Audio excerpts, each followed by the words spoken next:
বিভিন্ন দেশে biking community আছে। সেই সমস্ত দেশগুলার বাইকিং কমিউনিটির সাথে আমাদের কমিউনিটির কিছু পার্থক্য আছে, যে পার্থক্যগুলা আমাদের মতো বাইক লাভারদেরকে নীরবে ব্যবহার করে। সেটা হলো, কখনো দেখবেন যে একজন ভালো প্রমোটার, উনি অনেকের আইডল হিসেবে কাজ করেন, অনেক গ্রুপের বড় বড় অ্যাডমিন বা ইউটিউবার হতে পারে।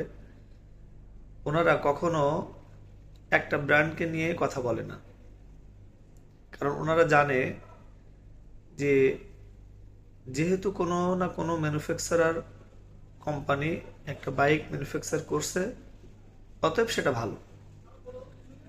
তো তাদের প্রমোটের জায়গা থেকে তারা সব বাইককে প্রমোট করবে, এটা স্বাভাবিক। কিন্তু কখন কার দালালি করে এটা বোঝা বড় কষ্ট, কারণ এটা আমাদের জন্য বোঝা বড় অস্বাভাবিক। তো আমাদের বাংলাদেশের বাইকিং কমিউনিটিতে যারা মোটামুটি একটু মাথা চাড়া দিয়ে উঠছে, এটা আপনাদের আইডল হিসেবে দেখার কিছু নাই। এগুলা দালাল ছাড়া কিছুই না। ধরুন আপনি ইয়ামাহা বাইক চালান, আপনি অবশ্যই ইয়ামাহার লাভার। আপনি এই বাইকটা সেল করার পরে মনে হলো যে আপনি আরেকটা হায়ার সিসি বাইক নেবেন, সেটার যে কোনো ব্র্যান্ড হতে পারে, আপনি সেটার লাভার। তো যারা সিনিয়র পর্যায়ে আছে তারা বাইক সম্পর্কে অতটা বুঝুক আর না বুঝুক, মোটামুটি আপনাকে একটা ধারণা দিয়ে দিবে এবং আপনি সেই ধারণাটা নিয়ে চলতে থাকবেন। তখন আপনার কনফিডেন্স লেভেলটা হবে হাই। আর যদি নিজে যাচাই বাছাই করে বুঝে কেনেন, তাহলে আপনার কনফিডেন্স লেভেলটা হবে লো। শুধু পার্থক্য এতটুকু। আর এতটুকু পার্থক্যের কারণেই এই দালালগুলা একটা সুযোগ নিয়ে থাকে। বিভিন্ন সময় তারা কখনো প্রমোট করবে সিপি মোটো ভালো, কখনো বলবে ইয়ামাহা ভালো, কখনো বলবে হুন্ডা ভালো, কখনো বলবে টিভিএস ভালো। এই যে ভ্যারাইটিস মতবাক্য তাদের, শুধু কয়টা পয়সার কারণে। সবাই বোঝে বাইক বাইক, কিন্তু কোন বাইকটার কন্ট্রোলিং কেমন, কোন বাইকটা আসলে একজন মানুষের জন্য, একজন রাইডারের জন্য নিরাপদ এবং নিরাপদ রাইড সংক্রান্ত তথ্য তারা দেয় না। তারা শুধুমাত্র বাইকের ফিচার নিয়ে কথা বলে। বাইকের ফিচার দিয়ে আপনি কি করবেন? আপনি কি হায়ার সিসি একটা বাইক আপনি বাংলাদেশের মাটিতে সর্বোচ্চ কত কিলোমিটার গতিতে আপনি চালাতে পারবেন? বা যে কোনো একটা বাইক আপনি নর্মাল যদি 100 সিসির বাইকও হয়, সেটাও তো দেখা যাচ্ছে যে তার টপ স্পিড 100 উঠতেই পারে, স্বাভাবিক।